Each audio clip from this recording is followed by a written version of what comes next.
Welcome to the Heart of Herbs Herbal School podcast, where we explore the fascinating world of herbal medicine and natural healing. I'm your host, Demetra Clark, and I'm thrilled to be your guide on this journey of discovery. At Heart of Herbs Herbal School, we're passionate about empowering individuals to harness the power of plants for health and wellness.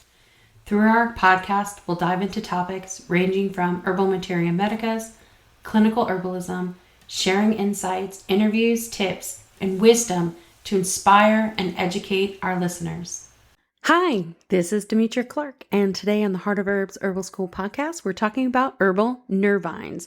Check us out at heartofherbs.com, and always feel free to like, follow, or submit any questions to us that you have that you'd like to have us answer for you. Herbal nervines. So nervines are a category of herbs that have a beneficial effect on the nervous system. They are widely used to manage stress, anxiety, and insomnia, and they can help soothe nervous tension. The history of nervines is rich with roots in various traditional healing systems around the world.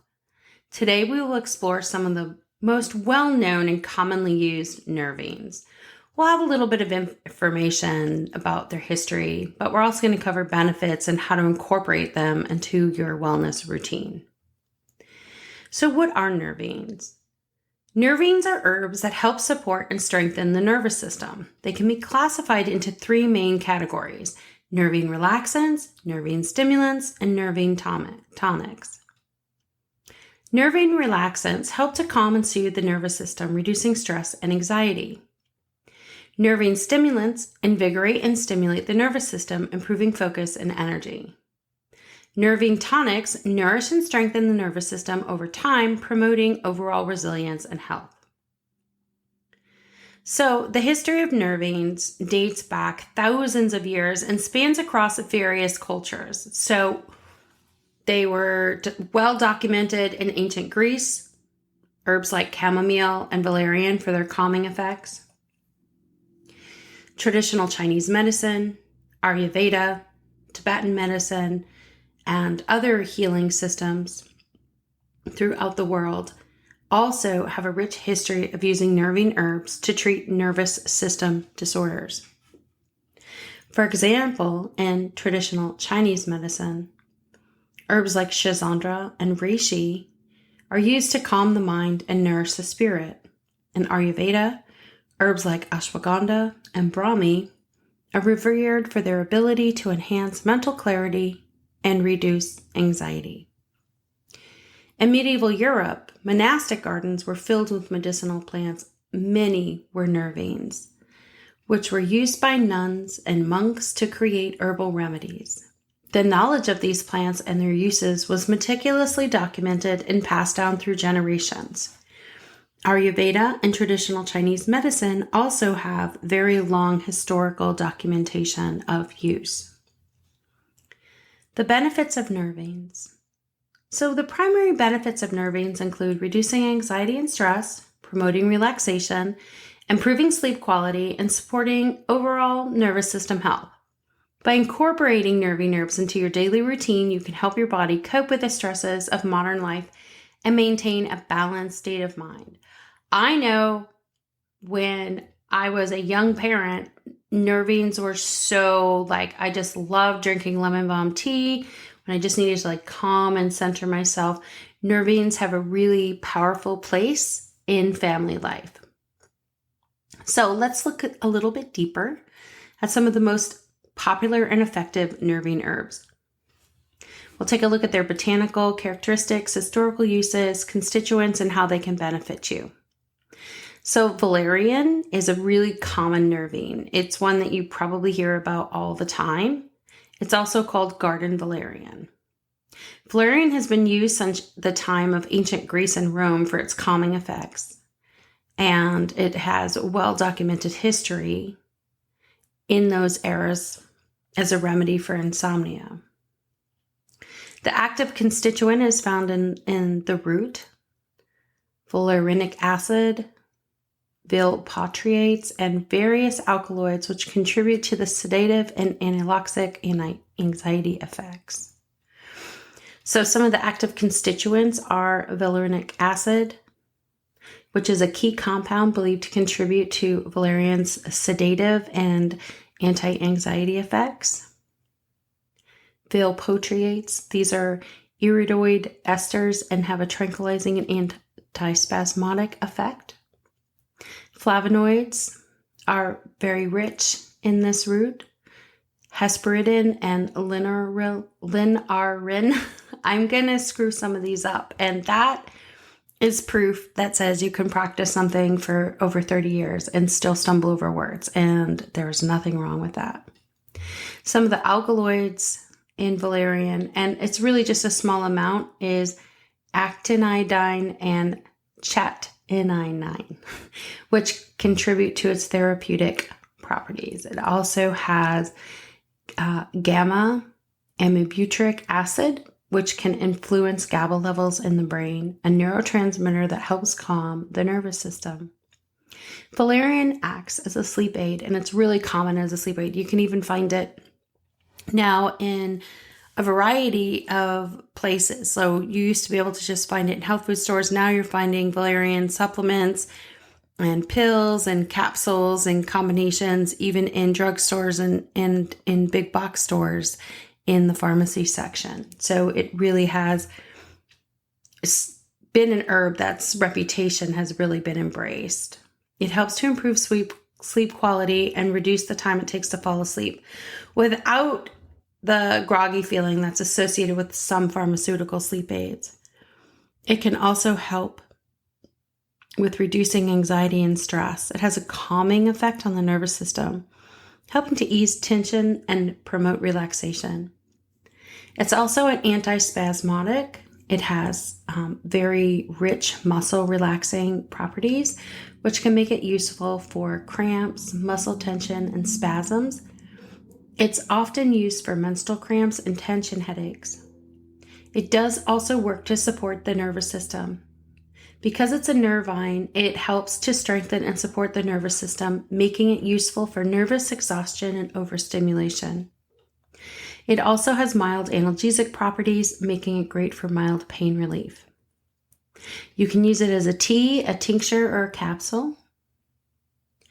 You can drink the tea about 30 minutes before bedtime. 1 teaspoon of dried valerian root in a cup of hot water. Allow it to steep for 15 to 20 minutes. It is generally considered safe, but long-term use is not recommended without talking with an herbalist or healthcare provider, because it can cause headaches or digestive upset in some people. Now, that's not saying that'll happen to you, but it does happen in some people. The next herb is lemon balm, Melissa officinalis. It's also called balm, lemon balm, balm mint, and Melissa. Lemon balm has been used for over 2,000 years to uplift the mood and calm the mind. It was a favorite of Paracelsus, a 16th century Swiss physician who called it the elixir of life. It contains rosmarinic acid, flavonoids, and essential oils like citronellol and geraniol, which contribute to its calming effects. Lemon balm is used to reduce anxiety and improve mood and promote restful sleep.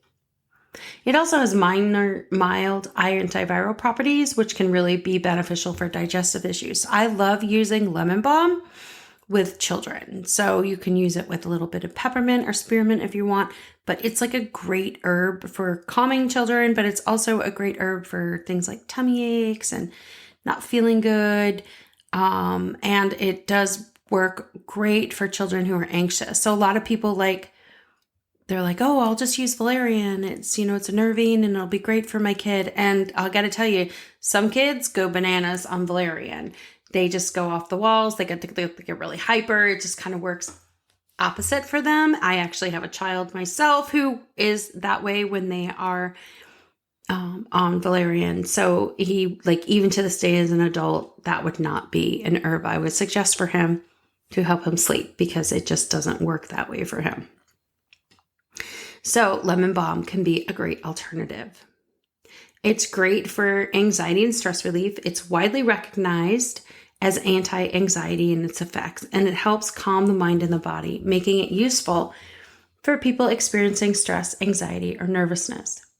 It's a sedative herb, so it does work as a natural remedy for insomnia and other sleep disturbances. It is a sleep aid. It's also great for digestion. I mentioned how it's great for, tummy aches, but it's also good for bloating, gas, and indigestion. And it's often used in combination with other herbs to support overall digestive health. It is an antiviral. The herb's has shown potential in fighting certain viruses such as herpes simplex by inhibiting the virus's ability to attach to host cells. So I think it's a great herb to use for chickenpox and shingles. So you can do compresses, you can drink the tea, you can take lemon balm baths. I know with shingles, lemon balm baths can be and the compresses can be really, really helpful. Shingles can be incredibly painful, and lemon balm can help with that. It also may improve cognitive function and enhance mood, making it a valuable herb for mental clarity and focus. The most common applications are tea. So people will do tea 2 to 3 times a day. The tincture is also really popular. It should be made from fresh herb. A lot of the volatile oils in lemon balm disappear when it's dried. They just evaporate. They're just not present.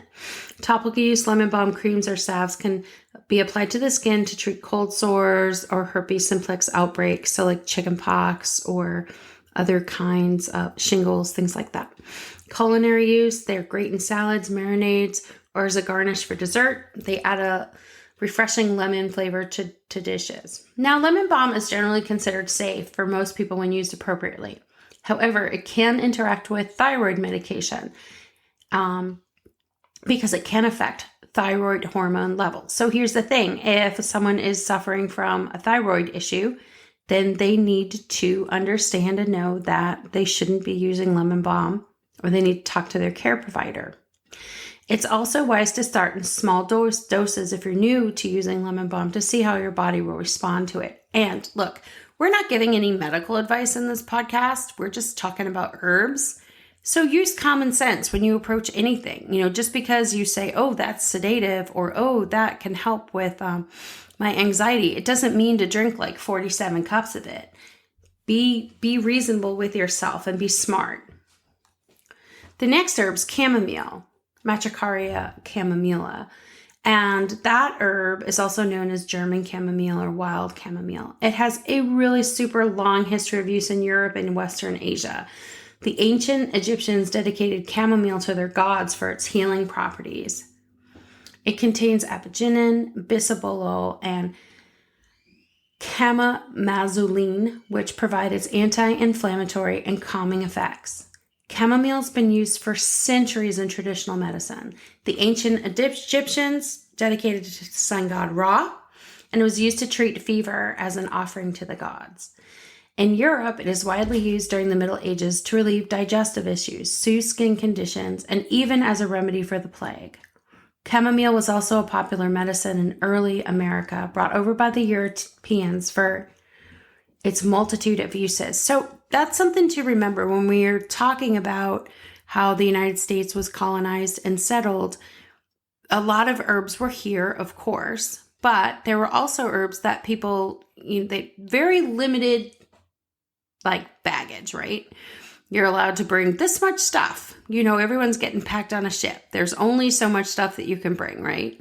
And these herb seeds, a lot of culinary herbs and a lot of other herbs that were brought over because they were so useful. They weren't brought over because they just tasted good.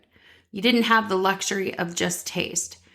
So a lot of these culinary herbs could do 2 things. They could preserve food, they can enhance the flavor of food, and they also had medicinal properties that could also be used at the same time. And that's something that we need to think about. In a world that was settled, so we live in the United States, and the United States was discovered in the pursuit of herbs and spices, right? In pursuit of these other things. It was really, really important, the work that people went and did to bring these herbs with them. So the active constituents, right? Apigenin is a flavonoid that has mildly sedative and anti-inflammatory and anti-cancer properties. Doesn't mean it's going to cure cancer. Bisabolol is an essential oil with soothing anti-inflammatory and antimicrobial effects. So that's a constituent found in an essential oil. And the chamomile, and I'm probably chamomile, a compound that is released during the extraction process, has strong anti-inflammatory and antioxidant properties. It's calming and relaxing, and chamomile is best known for its relaxing effects.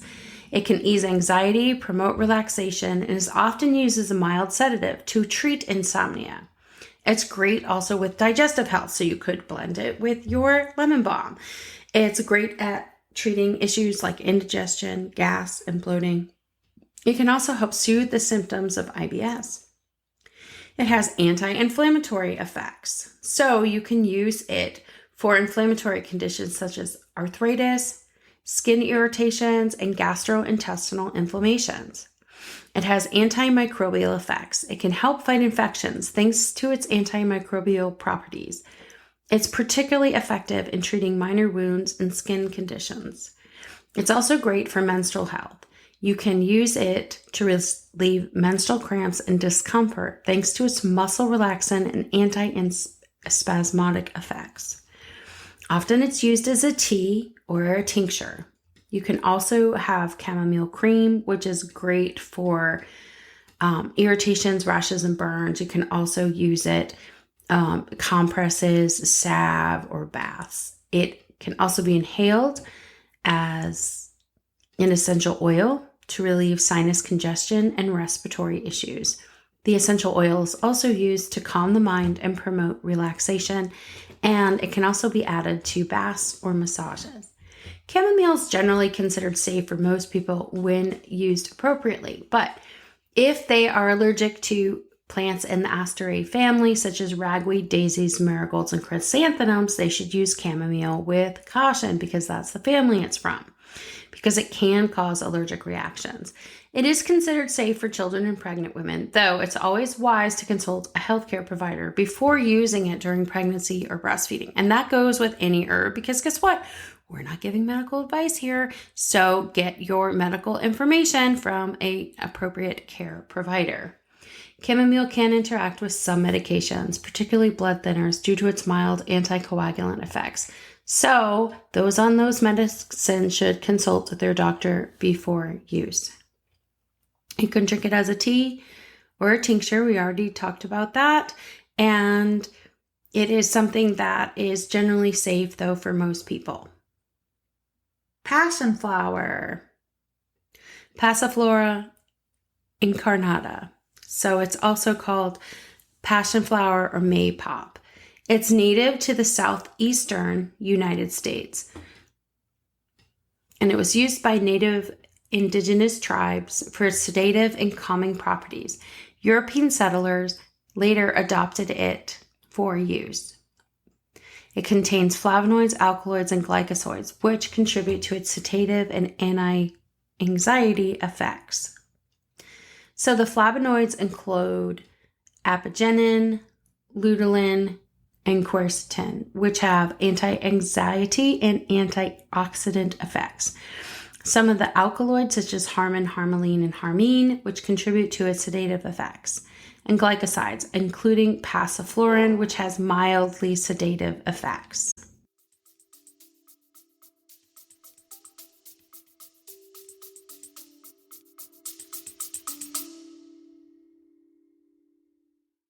The Heart of Herbs Herbal School Podcast.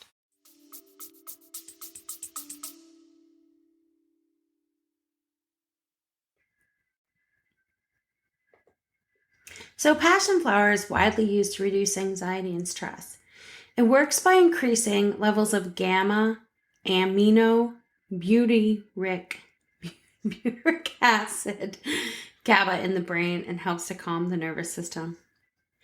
It also acts as a sleep aid and is effective in promoting restful sleep without the side effects often associated with pharmaceutical sleep aids.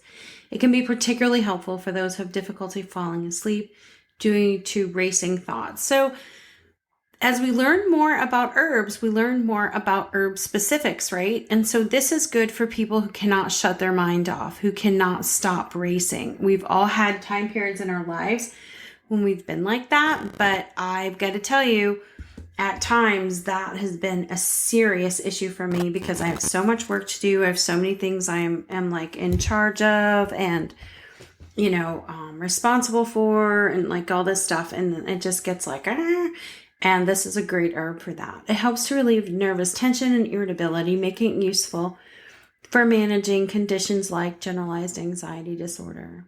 It also has mild pain relieving effects, so it's good for minor pains and strains, so it can be really useful in that way or used with something else. And it's sometimes used to relieve menstrual cramps and discomfort due to its muscle relaxing effects.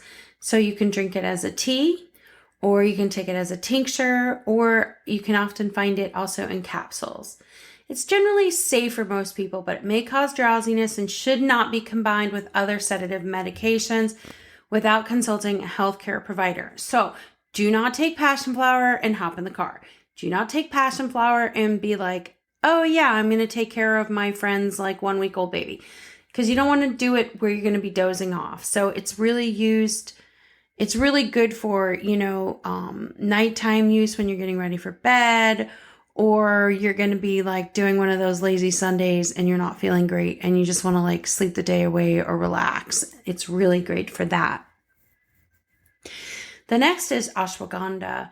And we've been hearing tons and tons about ashwagandha. It's also called Indian ginseng and winter cherry. The last few years it's become increasingly popular. It's been used in Ayurveda for over 3,000 years. That's documented. It's not like, oh, it's been used since the beginning of time. This is documented use. And it helps improve concentration, increase energy, and reduce stress. So it has some really beneficial active constituents. So withanolides, these are the main active compounds in ashwagandha, known for their adaptogenic, anti-inflammatory, and anti-cancer properties. It also has some alkaloid compounds, which contribute to the plant's sedative and calming effects. It includes saponins, which have immune boosting and stress reducing effects, and steroidal lactones. These contribute to the herb's adaptogenic properties, helping the body adapt to stress. We've all had a lot of stress in our lives. And look, here's the thing, with social media and all of these other kind of weird things out there, we're finding ourselves stressing about a lot of things that really don't matter. Like we will spend all day fretting about something. And it's like, that's not even reality. That's not even worth stressing over. That isn't my life. Like, why am I letting this bug me so much? This is when this herb can really help you bring it back a notch. It's an adaptogen, and it's renowned for its adaptogenic properties, meaning it helps the body cope with stress and maintain balance. It reduces cortisol levels, which are often elevated in response to chronic stress. It has anti-anxiety and stress relieving properties. It's used to alleviate anxiety and stress. It has a calming effect on the nervous system without causing drowsiness. It can help to improve sleep. For people with insomnia or sleep disturbances, it helps promote restful sleep and improve sleep quality. It enhances cognitive function. So in Ayurveda, it's used to support brain health and enhance mental clarity. It also can help improve memory, attention, and cognitive function. It supports immune function. Sorry about that. So ashwagandha strengthens the immune system, making it more resilient to infections and diseases. It's also a potent anti-inflammatory, making it useful for treating conditions that are inflammatory disorders. It boosts energy and stamina and supports thyroid function. So generally it's safe for most people. So you can do it in 1 to 2 teaspoons of root in a cup of hot water, make as a decoction, or you can take it in capsules or tinctures. It is, though, generally safe though, right? But if you have an autoimmune disease, you should talk to your healthcare provider before you use, because it can stimulate the immune system, which isn't something that you always want if you have an autoimmune disorder. The next herb, and the last one that we're going to talk about today, because we've already talked about quite a few actually. I think I want to talk about 2 more, if that's all right, if you guys can hang on and be there with me, right? I know this is sounding a little bit lecture-y, and I wanted to throw some of these into the podcast because I think it's important just to also give you a educational component that's fun if that's something that you're into. If not, you can skip and just listen to the interviews and the other stuff. So skullcap is the next one I'm going to talk about, and this herb is also called blue skullcap, mad dog skullcap. It can be spelt with a C or a K. It's native to North America, and it was used by indigenous tribes for its calming effects and to promote sleep. It contains flavonoids, which include bicalin, bicyalin, and valerian, which have anti-anxiety, anti-inflammatory, and antioxidant properties. It also has iridoids, which is skullcap's bitter taste and nervine effects. Phenolic compounds, these include tannins and other phenolic acids, which have antioxidant properties. It's also rich in volatile oils. So the volatile oils help contribute to its soothing and calming effects. It's often used, right, for anxiety and stress. It helps to alleviate anxiety, stress, and nervous tension without causing drowsiness. It is also a natural remedy for insomnia, especially when there are sleep disturbances due to anxiety and nervousness. I don't know about you, but I know when I'm anxious about something, I wake up a gazillion times a night. I know what's going on in my life based on how well I sleep.